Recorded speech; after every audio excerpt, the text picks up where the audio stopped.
आइए जाने एक वर्ष में 24 एकादशी व्रत होता है। क्यों 24 एकादशी व्रत करने में लोगों को भ्रम है कि 24 एकादशी व्रत नहीं करनी चाहिए। ऐसा करने से उनके द्वारा बोली गई वाणी का प्रभाव सुप्रभाव से दुष्प्रभाव में बदल जाता है। यह 100% भ्रम है।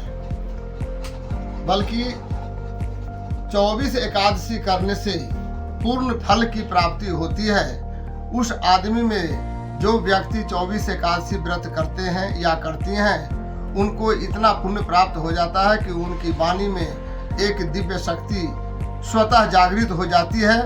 स्वतः इतनी शक्ति जागृत हो जाती है कि उनके द्वारा बोली गई वाणी से लोग भयभीत हो जाया करते हैं कि ये जिन्हें भी कुछ बोलेंगे वो सत्य हो जाएगा। तो सत्य तो होनी ही चाहिए। सत्य से जो परेशान होने की जरूरत नहीं होनी चाहिए।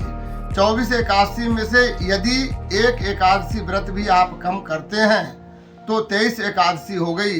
अर्थात एक वर्ष में आप एकादशी का पूर्ण फल प्राप्त नहीं कर पाए। इसलिए इसे 100% भ्रम समझा जाए और यह धर्म सिंधु, निर्णय सिंधु और अनेकों अन्य शास्त्रों के अनुसार 24 एकादशी व्रत करने में कहीं भी एक एकादशी कम करने की सलाह शास्त्र में उक्ति के रूप में नहीं आई है। अतः यह सर्वथा शास्त्र सम्मत है कि 24 एकादशी साल में करनी चाहिए।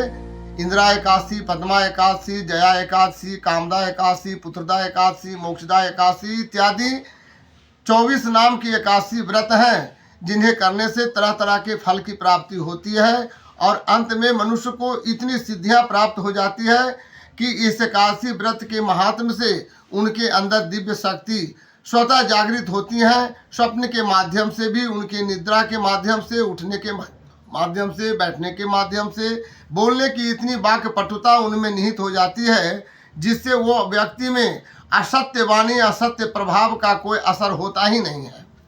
अतः भयभीत होने की कोई बात ही नहीं। एकादशी जैसा पुण्य फल प्राप्त करने की बात किसी और व्रत में निहित नहीं होती है। क्योंकि अब एक बात और जानना बहुत जरूरी है कि एकादशी है क्या।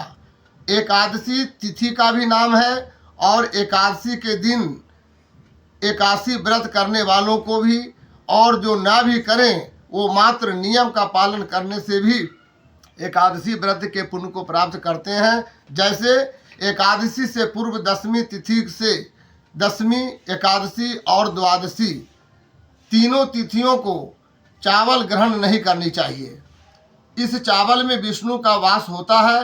कहा गया है शास्त्र में कि दशमी, एकादशी और द्वादशी तिथियों को चावल ग्रहण करने से विष्णु का हनन होता है और जो व्यक्ति ऐसा हनन करने लायक काम करता है वो महा अपराध के भागी होते हैं।